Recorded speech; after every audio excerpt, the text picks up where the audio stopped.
And welcome, folks, to another edition of the Michigan Football Breakdown focused on the offense with Al Borges, the man that they call gorgeous, the man that calls himself the key, and the man that Susan now calls husband. How about Oh man. how you doing, man? Congratulations. Thanks, Sam. I appreciate you showing up and giving up your twitting. I mean, I know how you like to twit during the games. And God, dog. I look up, there's you and Donise. A lot more excited to see her than I was you, but just having you come, that was quite an honor. And I found somebody that would actually marry me. So, when I get somebody to get married, you better grab that, not screw it That's up. crazy. That's crazy. Yeah, man. I got to tell you, Al, few people on this earth that I would leave in the middle of a Michigan game to come hang out with. But my guy Al Borges, I definitely had to do that for you. Caught a good portion of the game. Had to go back and watch the rest on replay, which we watched the game 4 or 5 times anyway, right? So it's not like it added work. We go back and watch the game anyway. But what was interesting this week is to really see how some of the narratives about the game were shaped by the commentary. And this is not to disparage, commentators in general, but I've said this to you on several occasions. I wonder if you, as a coach, when you were coaching, if you appreciated how drastically the commentary really shapes what people think of the action on the field. Yeah, I always thought it did, but when I've got out of coaching and been able to watch more games and watch Michigan in particular, you really get a feel for uh, once the narrative is set, it's constantly in some way, shape, or form reinforced, and then it goes out on social media, and it's perception is facts, right? Perception is reality, so to speak, I guess, in a lot of people's minds. And for coaches, oh God, sometimes it's accurate, sometimes it's partially accurate, and sometimes it's completely inaccurate. I think one of the things that probably drives coaches the craziest is when the sentence starts with "it seems like." Well, it seems like, yet there's really no research done or no facts or no. So what seems like sometimes is not at all true. And I do now that I'm not coaching anymore. I do a little more fact checking on Mm-hmm. some of the narratives that I used to with raw numbers. Okay, Yeah. so if you're going to say it, I have no problem with anybody saying it, but it better have some accuracy to it. To your point, someone says it seems like Sam doesn't like what's going on the field. He's not tweeting, no, or twitting, as Al Borges said. No, I was going. It's Al Twitter, Borges, isn't it? Isn't it called Twitter? yeah, but you tweet, Al. You tweet on No. Twitter. You don't twit on Twitter. You call people twits. Well, why would you call it Twitter then? It's ridiculous. I'm sure you called people twits before. You don't address. I'm surprised you addressed me by my name here. So since every time I see you, it's what's up, numbnuts. Anyway, I can't help myself. anyway, Al. No, I didn't. It wasn't that I didn't like what I was seeing. I went to Al Borges's wedding. Right. He retires from football, and suddenly it's a good idea. It's a good idea to get married during the season. It is if that's what the woman wants. See, Al Borges learned something. He learned something. He learned that. What I learned is it seems like it's something to try to avoid, but sometimes it's applicable. And in this game, before we start talking about the narratives, the false narratives about it, it did seem like the team was impacted by the medical emergency with Mike Hart, and it really took them. It took them until halftime to really get their bearings back. Yeah, and I would start that sentence with that, and maybe I'm guilty of the same thing because I think it did seem like there was a bit of an emotional letdown when Mike went down, and it kind of bared itself out in how they were playing. To witness something like that right in front of you can be a little traumatic, and I think it affected them. I can't say that for sure though, but I know I there can't. was a point that just I weren't since playing like they confirmed. were. Yeah, it was.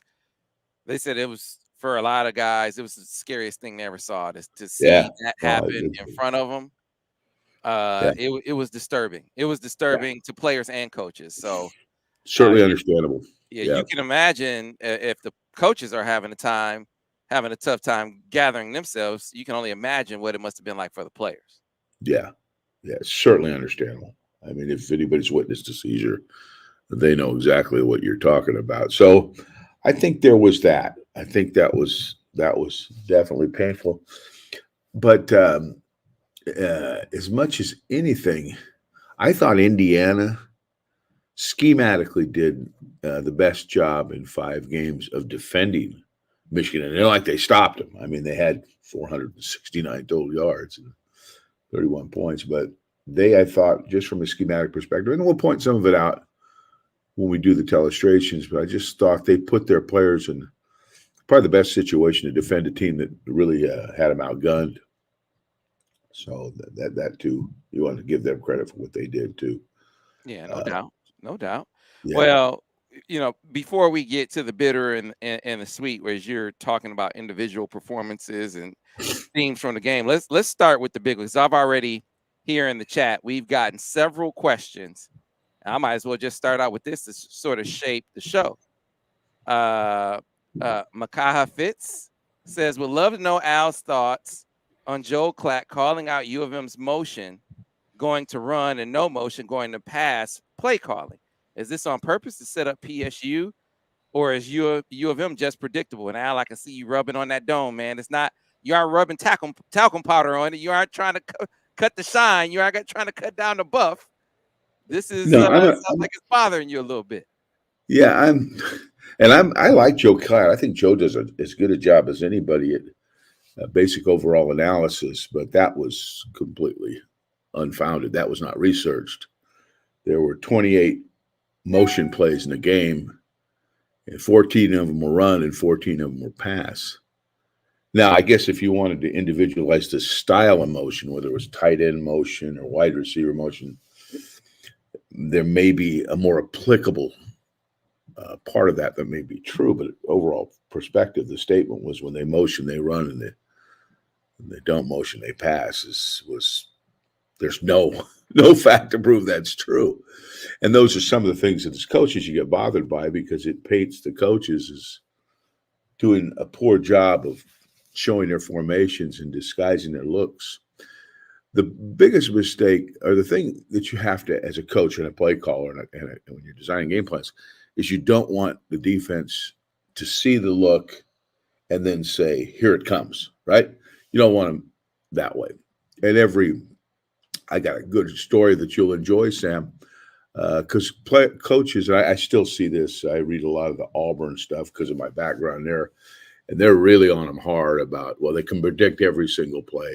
Why are they so predictable? Why do I know what play's coming next? And I had a guy one time, and I'm not going to mention any names or who it was, to say, how can I predict every play you're running? I guess, so you know every play we're running? I goes, every time. So I brought him in, and okay, let's go watch a video. Just let's take 15 plays. I played the play, and I stopped it right before the ball was snapped. I said, what's the play?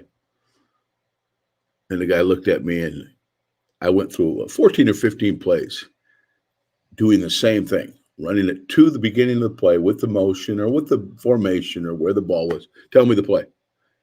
You know what his percentage was, Sam? 0. 0 for 15. He did not predict one play.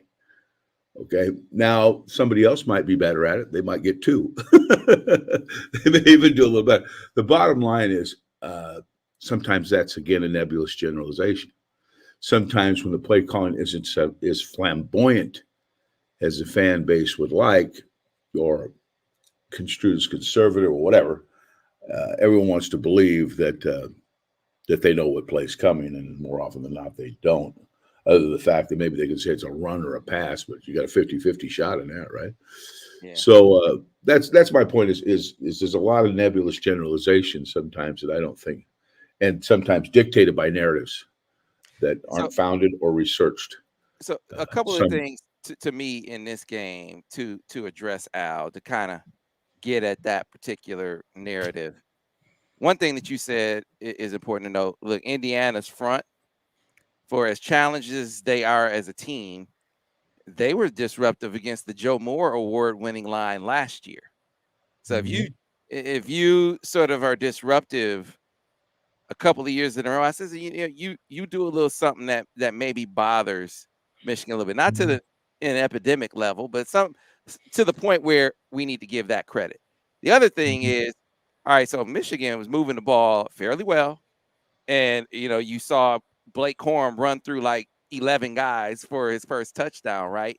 He's rolling, and then Mike goes down, and you could, I mean, just you don't see Blake running in the back of his lineman. You don't see Donovan missing cuts. You don't see these things happen, and those things happen in the aftermath of Mike going down. And I personally, I connected the two. But then coming out in the second half, man, and this is one of the things that we really have to hit on. To see JJ lead this team and to see the maturation, his command of the team and of the offense takes another step every single week. And but for some of the misses, some misses that should be highlighted. Like for instance, there was the play where he drops back. You guys might remember it because Joe Klatt he highlighted it and he said, hey, he should, 3-step drop and he should just drive it right in there. He's going to see that he missed the first down to AJ Henning, and I think he just overthrew AJ. Well, Al, he had Ronnie Bell one-on-one with a DB with no safety help over the top. I mean, wide open. His arm gets hit on the play. That's a big play. If his arm doesn't get hit, I think there was a bust up front. His arm gets hit on that play. You have the drop of what would have been a 90-plus yard touchdown. That if CJ catches the ball going towards the sideline, I think he'd tell you that. That's two big plays right there. That if they happen, what's the narrative on the game at that point? Because outside of that, I thought JJ McCarthy, this was his best game to date, at least to me. Oh yeah, I had again. I grade him, particularly quarterback, because that was the position I graded week in and week out. And I had less minuses than I had him in any game. He threw for 304 yards. Am I right on that one? I believe he was 28 for 36 with 3 touchdowns and an interception. But his game was really, really good. He played well. He's still, if there's a bitter, it was still working on the deep ball. Although I thought the one he missed was thrown with more air and it was a better throw, but he still has not quite got that one down yet. He moves around and raises hell. His accuracy is consistent. He keeps plays alive. Now look at it, Sam. Okay, say what you want. He's played 2 road games. Okay, and he's won by double digits as a starting quarterback in both of them. He's starting to get the team, not starting to, he's probably already accomplished it. I think they're convinced that he is the guy that can take them where they want to go. And that's a huge part of being the quarterback, knowing that when you step into the huddle, they think you can take them where they want to go. Now, I still remember Fred Biletnikoff when he was playing with the Raiders telling me about playing with Kenny Stabler. Good grief. How old are you, Al Borges? 175 years old. I was 176, and my birthday was the same day as my wedding, but I'm 175. Happy birthday, Al. I didn't tell you that. Oh, yeah. I didn't even, I never thought of it. I realized it was my birthday like Monday. But Kenny, Freddie said, I work with Freddie with the Oakland Invaders in the U.S. So he goes, there's something about when Stabler stepped in the huddle. Every player in that huddle was convinced, no matter what the situation is, he could get us to the goal line.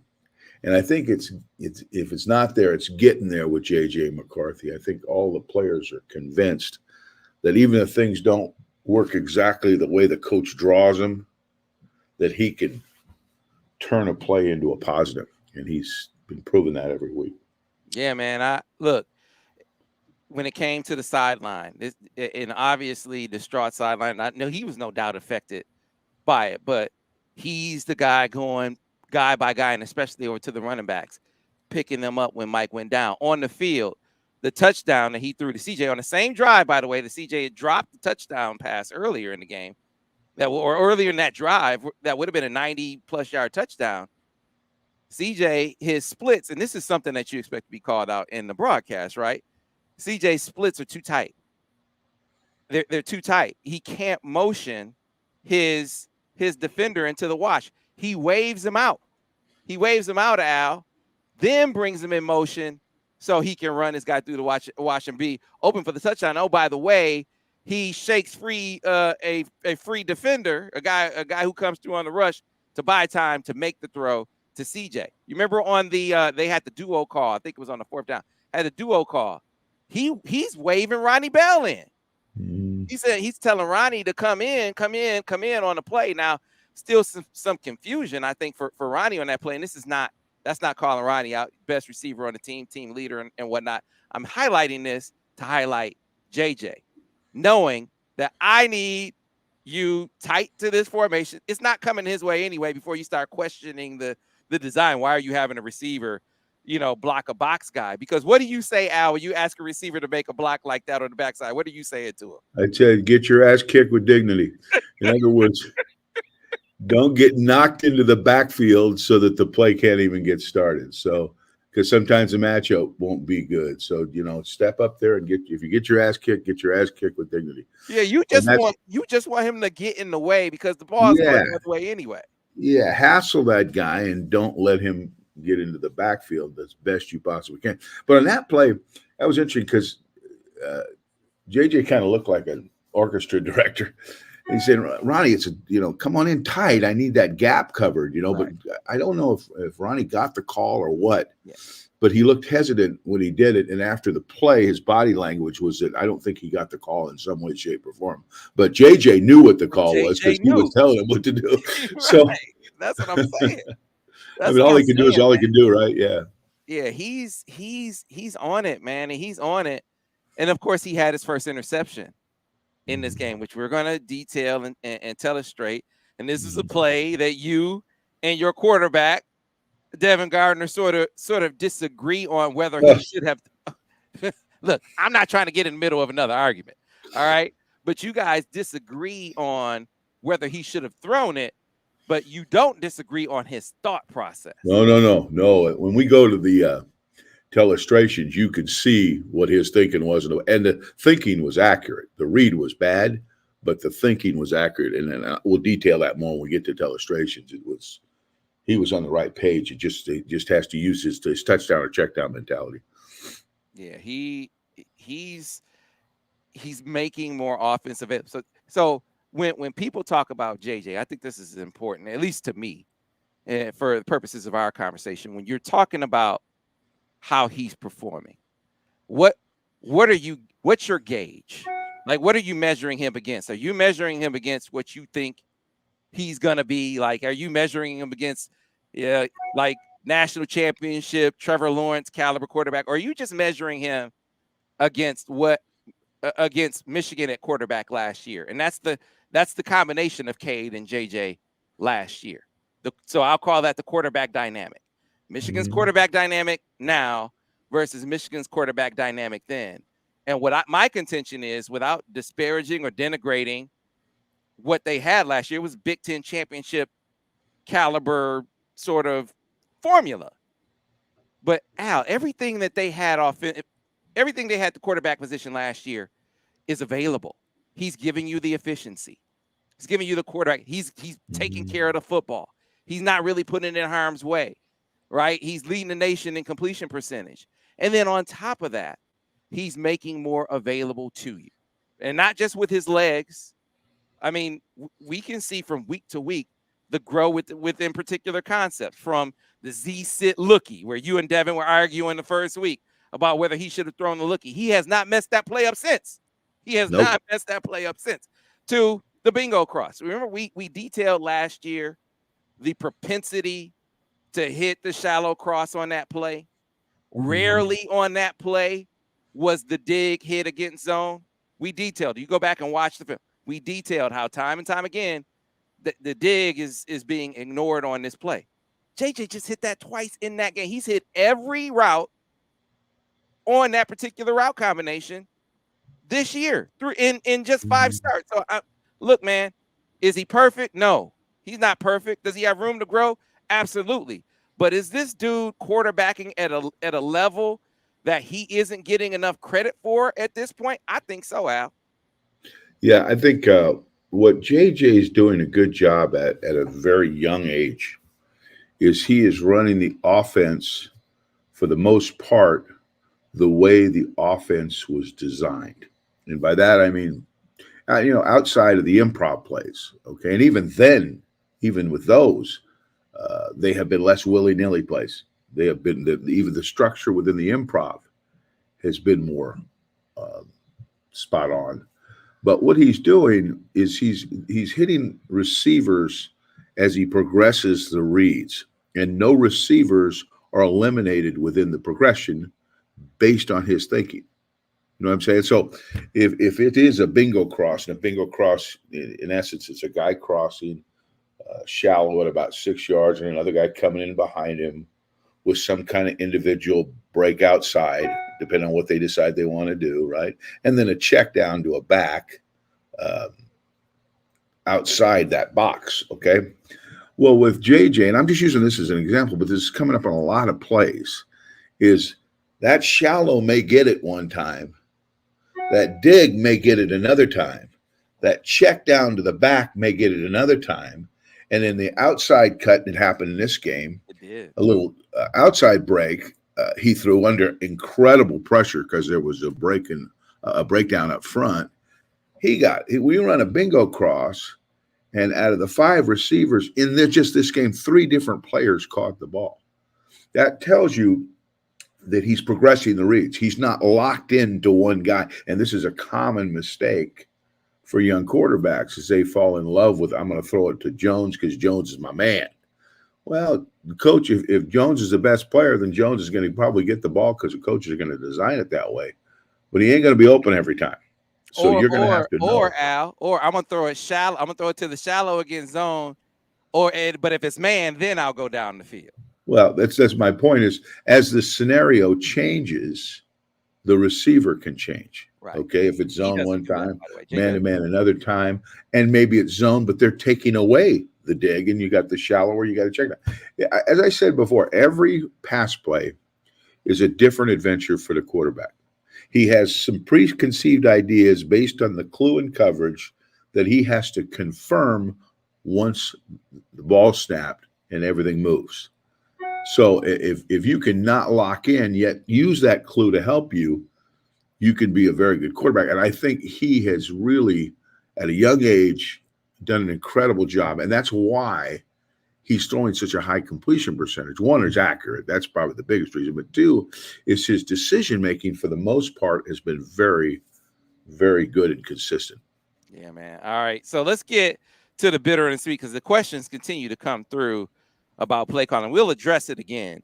We'll address this notion that they're tipping their pitches is essentially the contention here. And I think it has a lot to do with the lack of explosives. I think if Michigan hits those 2 explosives that I just mentioned in this game, are we even talking about this right now? I don't think so. Or if and one of those 2 explosives was really detailed as a miss on JJ's part, and it was not a miss. That was not a miss. The AJ Henning ball where he's like, hey, this is the first he's gonna see. He missed the first down. That was not a miss on JJ McCarthy. You'll see it on video as we show it. Like he had a great matchup. He had no safety help over the top, and his arm gets hit. That led to the incompletion. Period. So those things don't happen. I wonder if the narrative is different, but we will detail that. Al, let's get to your bitter and your sweet. Well, I thought of the 5 games, I thought it was probably the worst the offensive line played up front. And they weren't awful. The 165 rushing yards is not to their standards, though. They can do better than that, even though Indiana did a fine job. And like I said, Indiana had something to do with that. But there were some breakdowns in pass protection. There was a couple breakdowns in assignments. and at times a poor job of finishing blocks. I just felt like uh, they weren't what they've been. Indiana did a nice job, but there were some opportunities even with that where I thought they could have played better. Penalties, which has been incredible. They've been so good about minimizing penalties. They had 10 for 85 yards, and some hurt. Some of those penalties hurt in terms of drive stoppers. So I think that was huge. Uh, Not huge, but a big part of kind of slowing their game down. Um, uh, Running backs, Blake Corum, who is so solid at hitting the right hole, was a little impatient at times and left the landmark and didn't allow the front to double to the linebacker. He didn't move him enough to help the lineman do it. I think I had him twice doing that, and I think I had Donovan Edwards twice doing that. So a little uncharacteristic, but that was not, I thought, what it could have been. I think the from a schematic perspective, I think they got to get Donovan Edwards a little more involved. With their best games a year ago, and I'm sure they're going to do this, but because Donovan's been on the shelf and just kind of getting his sea legs back. But some of their best games were when he created a big play, whether it was throwing a touchdown, catching a touchdown, running for a touchdown, because he's so multifaceted that I think he did some things, but he didn't do what they've done with him in the past. But now that he's healthy, I think you're going to probably see a little bit more of that. I'll tell you one thing I did, bitter and sweet, was CJ. I was really excited about the fact CJ dropped a ball he knew he should have caught. That was probably a huge play, but turned around and caught a ball, I think in the same drive, wasn't it, Sam? Mm-hmm. On a shallow and took it to the house, which is just, I love it because it demonstrates that he didn't go in a tank.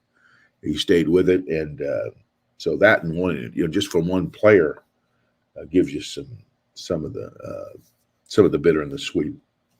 The sweet, I thought J.J. McCarthy had an excellent football game. Footwork continues to improve. Decision making outside a play or two, I thought, was really, really good.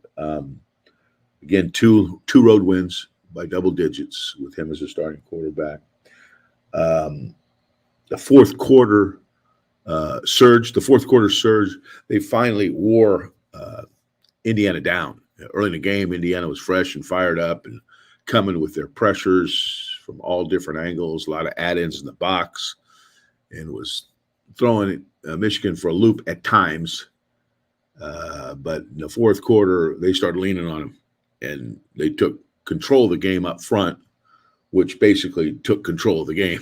And not just on the offensive side, but I'm sure Vance will tell you on the defensive side, they couldn't get a pass off in the fourth quarter. So that was really good to see that kind of, it's a tight game. I think it was like 17-10 in the third. But Michigan grabbed him by the throat and choked him out at the end. Hasn't been mentioned, but Roman Wilson didn't play in this game. And because Michigan is so deep at wide receiver, with Henning being able to sub in there and Antrell, but not having Roman does show up. And it not that it has to be the difference in win or lose. Don't get misunderstanding, but it matters. And let me tell you why it matters, because Roman gives Michigan a huge threat on the flank, particularly with their run control bubble game. He is a factor out there, catching that ball, getting on the sideline, making people miss. He can run the reverses just like some of the other kids can, but he can do some of the things that really not necessarily. He does provide big plays. I don't want to say that, but he makes a lot of little plays in the process to give you more snaps. You know what I mean? So not having him, although, like I said, it doesn't have to be the difference in winning or losing, but it does matter when he's not in there. That's all I'd say about that. And the last thing is Ronnie Bell, who, God, dog, he just keeps getting better. I mean, he caught 11 balls for 121 yards. But what they're doing with Ronnie, and probably not having Roman has something to do with this, but I saw Ronnie at X receiver, his home position Z receiver, and I saw him in the slot. So they're moving him around to accommodate some matchups, I think. And we'll talk about the interception, which that was one of those plays, which I thought schematically was really a good idea. But he was playing the third receiver inside on that, and he had swapped with the tight end position-wise just to get a matchup. And again, I'll detail that. But I like the way they're using him. And it's kind of Jerry Rice-esque, where Rice would move around knowing that he was going to catch a lot of double teams. It was going to make the defense spot where he was, and I'm seeing a lot of that, more and more of that with Ronnie Bell. So I like that. But overall, a lot more sweet than bitter. But there was some bitter this week, but it didn't get them. They did what they had to do, and it was all said and done. And really, when it was all said and done, the score wasn't close. All right, so let's get into the grades. Al Borges, grades for the game.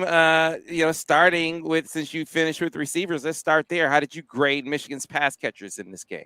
I gave them a B. I thought they blocked pretty well. I thought there were some times they could have shook loose a little bit better. They got covered a couple times, not much, but a couple times. I thought they could have played a little bit better, but they weren't bad. They had one drop pass, and we already talked about that. But they were pretty doggone good, I thought, for the most part. I like Michigan's receivers because they have good work ethic on things that require unselfishness. Running their routes, even though they may not be getting the ball, blocking the perimeter on running plays and bubbles and stuff like that. I just like the way they play when they're not necessarily catching the ball. And that's a big thing when coaching receivers, because you can get receivers that are selfish that won't do the dirty work, but I don't see any of that. You can get receivers that won't play. if it's Rob Kelly, that's his thing, right. For sure. The O-line I gave a C because I think they can play better than they played, and I think Sharon probably tell you that they weren't terrible. I'd probably a C to a C plus. It wasn't terrible, but I had them as a group now. Remember, it's a group, not one player. I had 25 minuses among 5 or 6 different players because I think Barnard played for Trentic as he got hurt. Mm-hmm. And that wasn't, again, that's not egregious by any means, because you're talking about 6 different players, but they played better than that. I've had them with less in other games. So, well, here's what I know. Olu Atimi was grading you down for pronouncing his name. He was grading you down, Al. Olu Atimi. Okay, all right. So made some progress there. Man, get that right. Olu Atimi. I got to get that. I'm still just not the best with names, but you got to get the man's name right, man. It's disrespectful when you don't say his name right, so we got to make sure that's straight. But he wasn't a problem. I think I had him like maybe 2 minuses. He continues.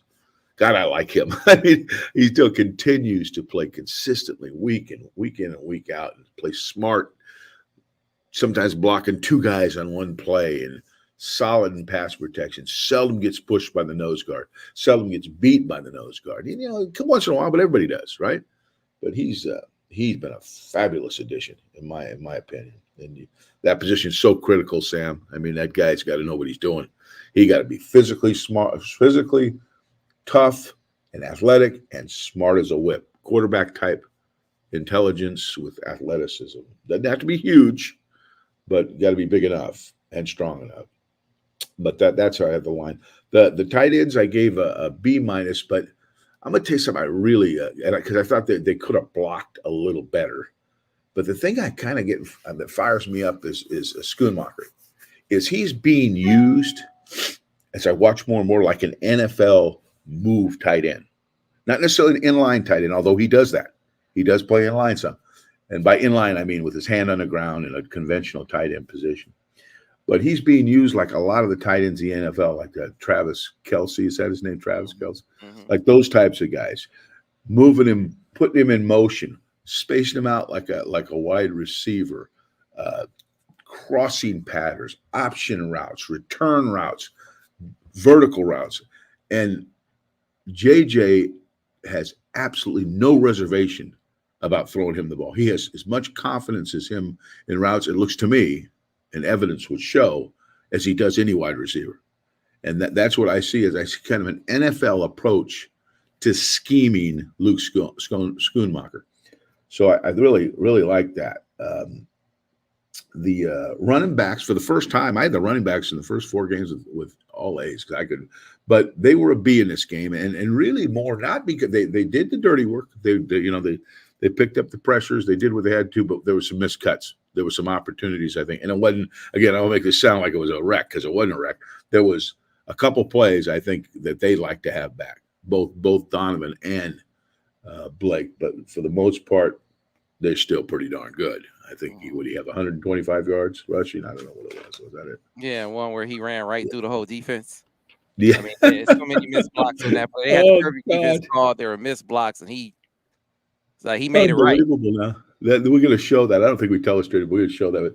They ran what I call two squat, which is a trap technique by the field corner where he's in cover 2. He jumps inside and the receiver couldn't get him. No way. Okay.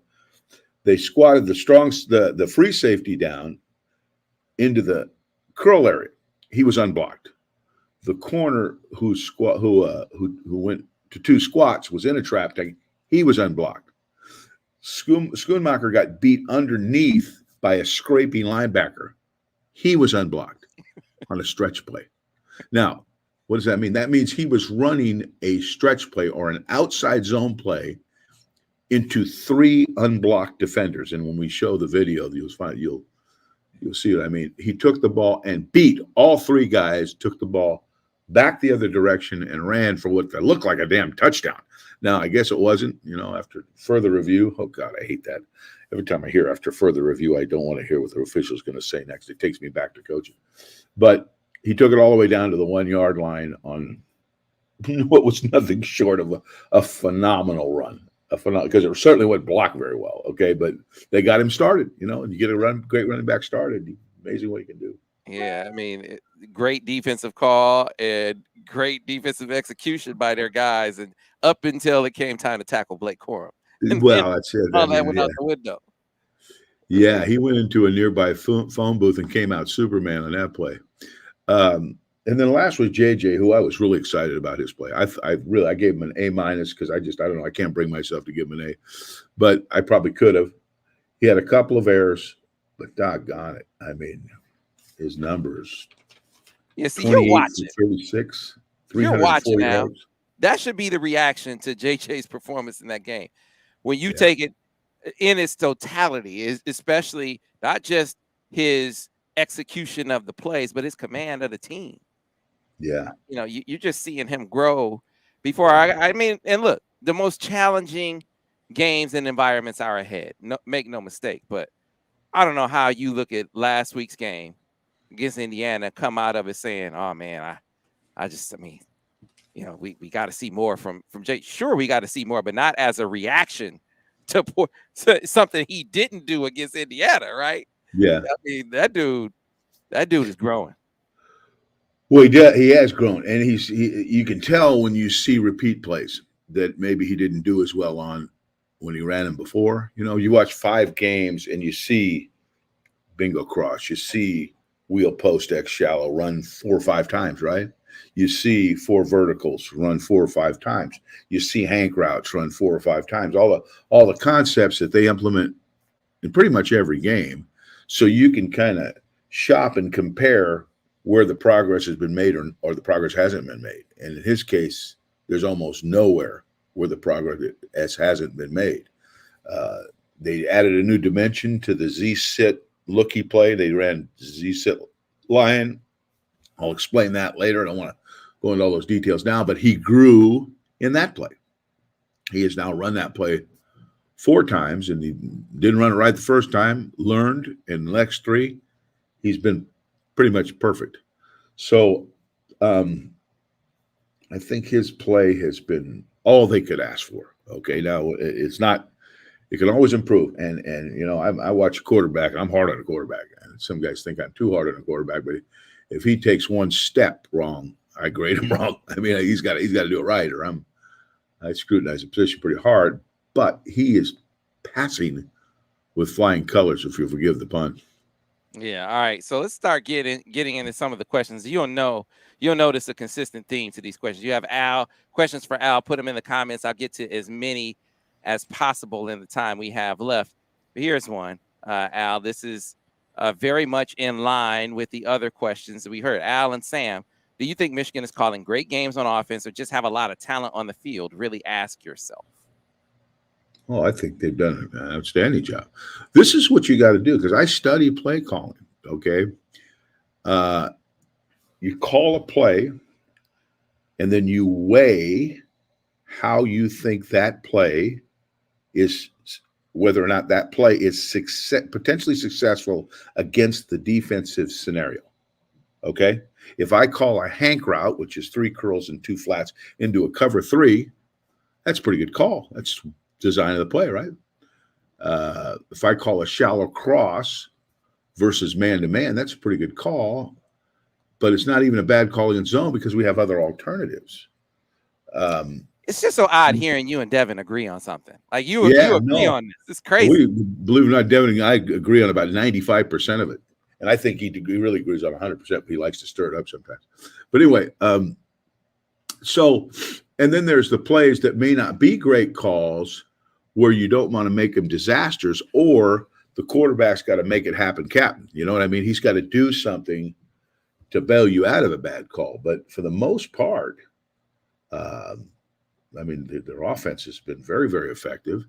And it hasn't been all improv plays. It's been hitting shallow crosses. It's been hitting outcuts. It's been hitting sticks. It's been throwing the ball to the tight end and return. Yeah, a lot of structural completions that aren't dependent on the quarterbacks constantly turning it into a scramble drill. So I think they've done a nice job of calling the game. Now, just remember something as a fan. There's going to be times when you got to be a little stubborn as a play call running the ball. I think this is where fans kind of lose their patience, and I kind of see why. But you want to run the football, and you're going to run it into boxes that may be loaded. You know what I mean? But you don't want to make the quarterback throw 50 to 60 passes against a loaded box, because we know the more we do that, the more likelihood of an error being made. Plus, you're taking the ball out of the hands of some of your better players like Blake Corum and Donovan Edwards. So you'll run the ball into that box. You'll only gain a yard or two, and everybody go, "Why are you running the ball, Gamil, you dumb idiot?" But you're doing that for 2 reasons. One is you want to, for several reasons. One, you want to establish aggressiveness with your offensive line. 2, you want to get the ball to your better playmakers. And 3, you want to set up play action passes. And sometimes that costs you something. That costs you only gaining 2 yards or maybe losing a yard or 2. But from a fan's perspective, that can be very difficult to swallow. But that is, you're paying a piper so that you can get something down the line. So, yeah, I think they've done a very good job of calling the game. In every game I assess as a play caller what calls I think are virtually bad calls. And I did this to myself, so I'm not second guessing Michigan. When I'll watch a game, I would call a game and I go back and I go, "Oh God, was that a bad call?" What they are is poorly timed calls, because it's not really what you call, Sam, as much as it is when you call it. If you could call play into a well-timed call into the right defense, you're giving the offense every opportunity to succeed. That's all you can ask for. Yeah, and you've obviously had questions about different play calls this year, so it's not like you haven't pointed those things out. But again, it gets back to this question that keeps coming up from Nate Wolf, who says, curious about tipping plays. And I think this keeps driving back at Joel Klatt's comment about motion, tipping, run versus pass. Now, he didn't clarify the type of motion, but again, to give your stats again, you gave just the Indiana stat. You didn't give the Iowa stat, which you went back and charted as well. No, like I mentioned this to you before, I thought that was a false narrative. And I don't think it is. I know it is now because I researched it. 28 times Michigan put people in motion. They ran 14 and they passed 14. Now, that's hardly tipping plays simply by the fact that there's motion, right? What about Iowa? Iowa, they puts guys in motion 16 times and ran the ball 10 times and passed it 6. That's not enough for the defense to say, "Here it comes." Now, if you put a guy in motion 15 times and ran 14 of them, then they could say, "Here it comes," but they're not. I see you'd have to go further into the motion. You'd have to say, well, they're motioning tight ends, then there's a run, or they're motioning running backs and blah, blah, blah. You know what I'm saying? But just to simply say that Michigan is going to run the ball when they put people in motion is nonsense. That's just not true, because then the statistics would bear that out. So if you ask me tipping plays, you'd have to go into more detail. What's tipping the plays? Alignments, motions, offensive lineman stances. There's so many things that can be a tell. And is it consistent, or is it a outlier? Because again, can they just say, here it comes, based on that tip? Because if they can't, they're guessing. Yeah, man. What they're missing is punctuation. If they get the exclamation point plays, I think and there were some opportunities in this game that they didn't hit, even winning 31-10 and having a 300-yard passing day for JJ McCarthy. You hit those opportunities, and suddenly it's a 400-yard day, and people are like, oh wow, this was a great game. This is a great called game, right? Mm-hmm. Very, very narrow margin if you are certainly assessing JJ fairly. If you're assessing him fairly, like, man, he played a fantastic game to put him in opportunities to prime opportunities for success. What they do a great job of is running the same play from different looks. So the wheel to Ronnie, this was a miscommunication in the Iowa game where Ronnie keeps running straight, right? And JJ kind of back shoulders it because he sees a defender over the top. Well, they got to that same play from a different motion in this game. So it looked different on the snap of the ball, but they got to the same play. And Ronnie actually he saw the defender over the top, came back this time. JJ hit him on that little comeback route. So you're seeing maturation and growth from your quarterback and receiver and their chemistry. You're also seeing the coaches, whether it's running different run plays from the same run play from different looks, or pass plays from different looks to vary from game to game. Right. We on offense, we used to call it camouflage. Every week we would try and camouflage a different concept. Okay. Again, I mentioned Hank, which is 3 curls, 2 swings, or 2 flat routes. Well, I've seen Michigan run the Hank route I don't think they ran Hank in this game, but they ran it from 4 different formations in 4 games, all different. There's no way the defense, unless they were at practice and cheated, would know when that play was coming. They just wouldn't know. So they do a good job of camouflage and a good job with window dressing, and window dressing meaning showing the variation within the scheme that forces the defense to adjust to the formation without focus on what play's coming. They're yelling, check 3, check 3, check 2, check 2, move, move, move, move. And they're not yelling, here comes the curl. Here comes the off tackle. They're communicating what they have to do rather than looking at you and saying, here it comes. Okay. I think Michigan does a nice job with the window dressing that forces them to think that way. So overall, I don't really see.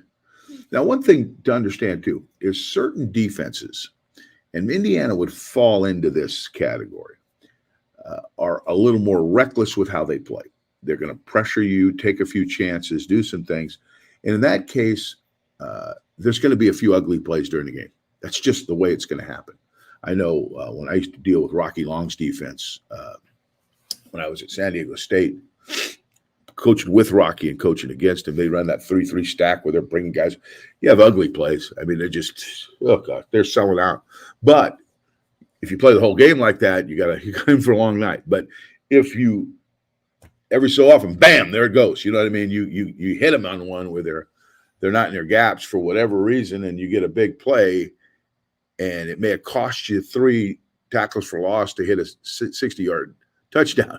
But at the end of the day, that's really not all bad. You know what I mean? So, but it's bad for when you're watching a game because you're watching some ugly plays in the interim that don't exactly fire the viewers up. But that's just the way it is. And I think Indiana's not like that. They bring shark blitzes and 2 squats and Sam dogs, all kinds of stuff to add in defenders and create and to raise havoc with your blocking scheme. And I think that was part of the reason that the offensive line didn't quite play as well as they have. All right, here's another one from Matty O. Said it seemed like every Here time he comes an lined it up, seemed. Here comes an yeah, it seemed like. it seemed like every time he lined up in pistol or I formation, Indiana just run blitz 3 into the strong side gap. Have we given up on down G and counter out of these formations? And what do you make of the notion that they haven't passed all season from pistol? Is that accurate, Al? Well, that's not completely accurate, no, but that's close to accurate. I will say one tendency that is been strong is pistol is a running formation for Michigan, and I'm sure they're going, as they study, they'll expand on that. But one of the first games, first or second game, we telestrated a naked boot from pistol. So every time they're in pistol has not been a run, but it has been a strong tendency. The counterplay, getting to that, because that's an excellent question, whoever asked it, was only run, the pure counter was only run twice in this game. And they ran a counter wrap where they wrapped another guy around, a whole Wisconsin play. The counter's only run 3 plays in the last 2 weeks. Now, they did not run a counter play last week against Iowa, but they did run a counter reverse for a touchdown, which, again, that's the same thing. Iowa a year ago had stopped their counters, so they used a gross action to get them to react in a gross way and got a reverse on them. But I think what's happened, and you learn about yourself more and more as you call plays and design game plans. Every team's a little different. This year, they have become more of a duo team, where last year they were more of a counter team, okay? They're a duo team, and in this last game, they ran 5 stretch plays and 9 open zones, which means zone plays to the split inside, okay? There was no tight end, all right? And when I say open zone, I'm always talking about an open side, there's no tight end. And when I say tight zone, I'm talking about a zone run toward the tight end, which they did twice in this game. So I think they've kind of learned that with this offensive line, they're going to have the counter, but it may not be the emphasis it was a year ago. And I think the duo play, and last week the insert zone, which I didn't see an insert zone in this game, but last week the insert zone was a high priority. So, you got a menu of stuff that you pick from the menu based on what you think the defense is doing, and you go with it. Sometimes it means more of one and less of another. Here's another one, Al, from Log Branch. Is there a reason we do not run more play action? Al That's Borges. another excellent question. Excellent question, because I wondered the same thing. Because Josh Gaddis loved to play pass. I mean, he didn't blink an eye. They'd run, 7 or 8 a game.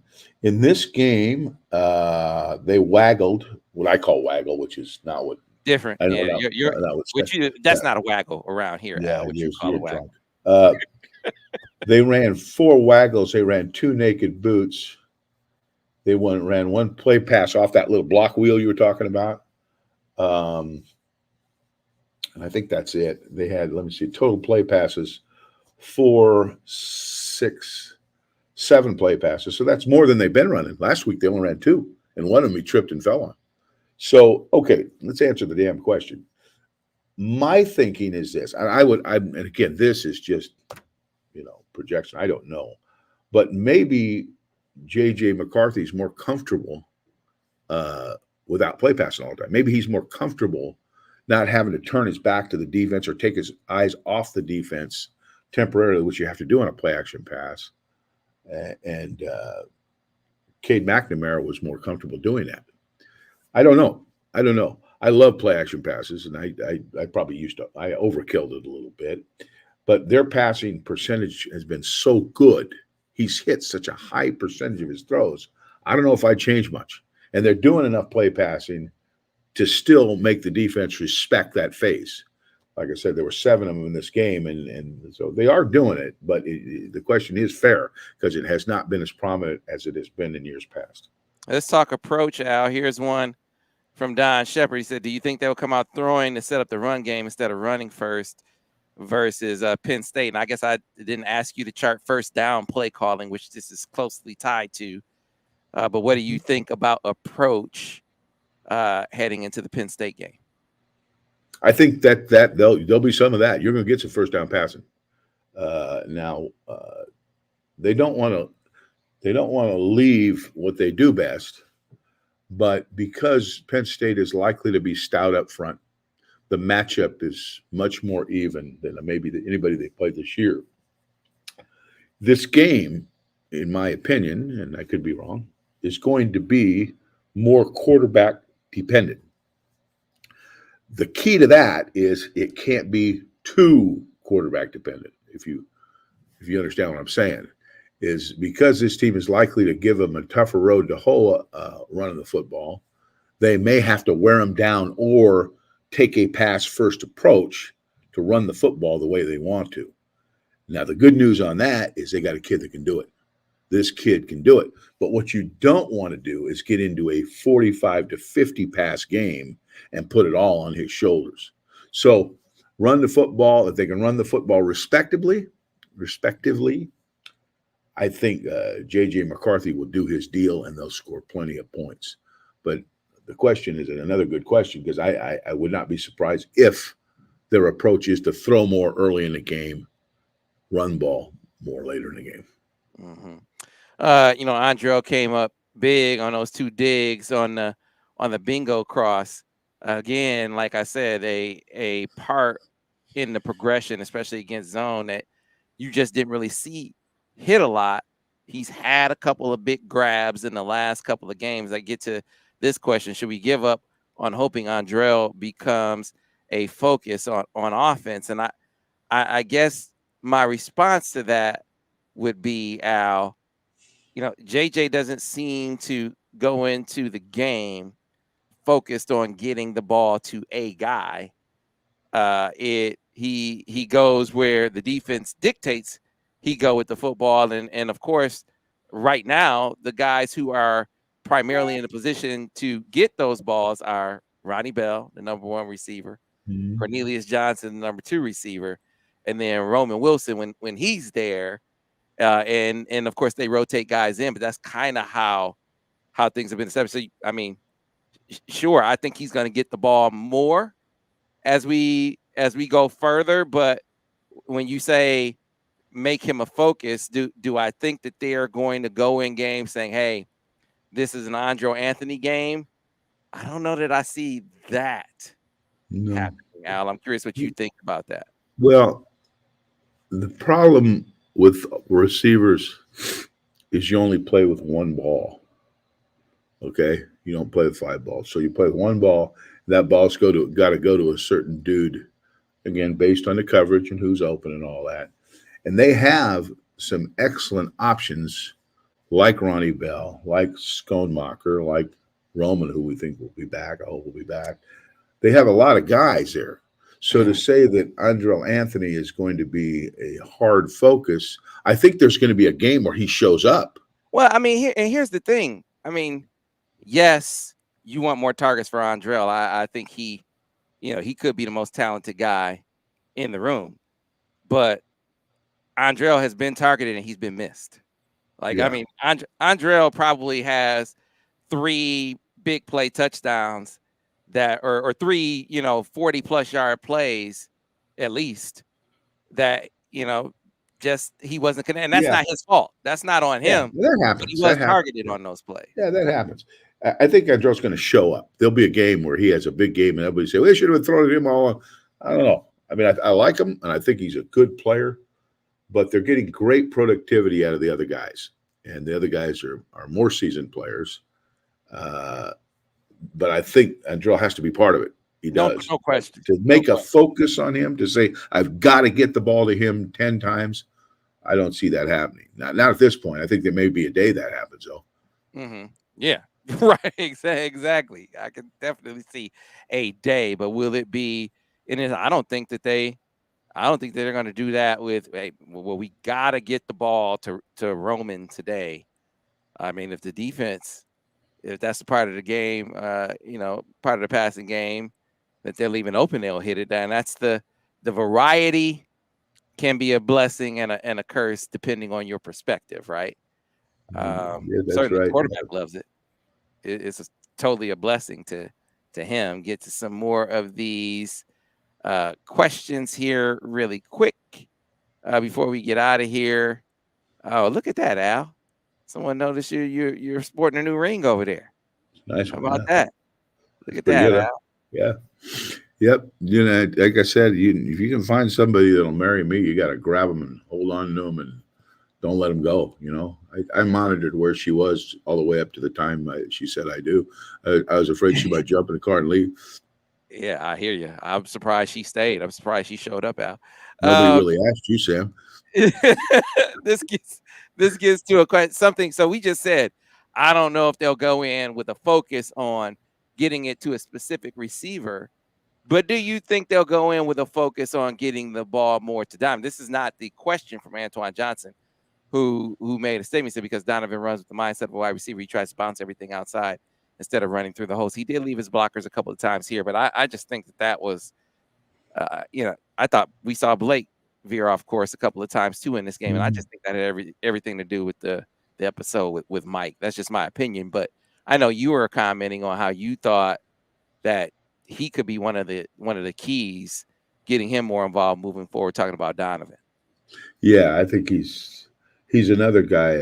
He's a running back, and he's a second running back. He's not the third or fourth receiver. So there is a role for him, and he has proven that he can be very effective in that role. Okay, uh, he is an excellent runner. Probably a little better outside than inside.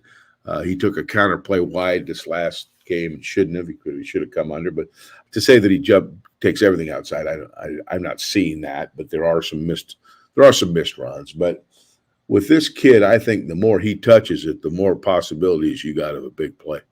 So he just got to get his sea legs back. You know what I'm saying, Sam? He got to get it. Maybe 10 touches in a game, 3 or 4 pass receptions, 5 or 6, 7 runs, and you'll see the old Donovan Edwards helping this team win. Yeah, no doubt. All right, so a couple of more for Al before we let him go. What about this, Al? Is Michigan overcoaching JJ's talent, or are they allowing his best skill sets to be visible on each play? Well, what's his completion percentage? How many big plays has he made out of the pocket? I knew you were going to go there with this. Whatever they're doing, don't stop. Again, Sam, going back to that. What is that you say? Don't make perfect be the enemy of the good. I can't get that damn thing down, and I think it's because you're saying I don't really want to learn anything that you say, but it is a good saying. But that is the best way to answer that question. Okay, but they're not overcoaching anything. I think they're coaching just the way it should, because his progress just continues to grow.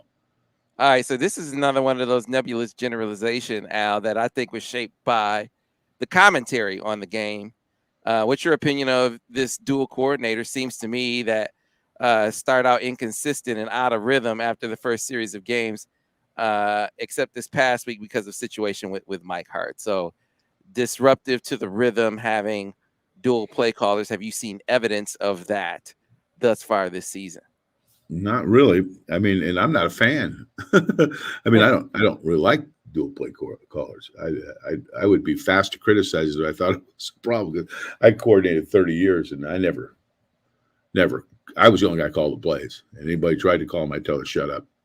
So unless it was a head coach, couldn't tell the head coach to shut up. But most head coaches, I didn't have guys. I would have told Tommy Tuberville to shut up. That's just me, though. That's just me. Well, he didn't. He never knew what play I was calling anyway, because he wasn't much into offense. But they're making it work. However they're doing it, they're making it work for the most part. I think they've had a timeout, maybe a delay a game here and there, but hell, I had that. I mean, that's going to happen sometimes.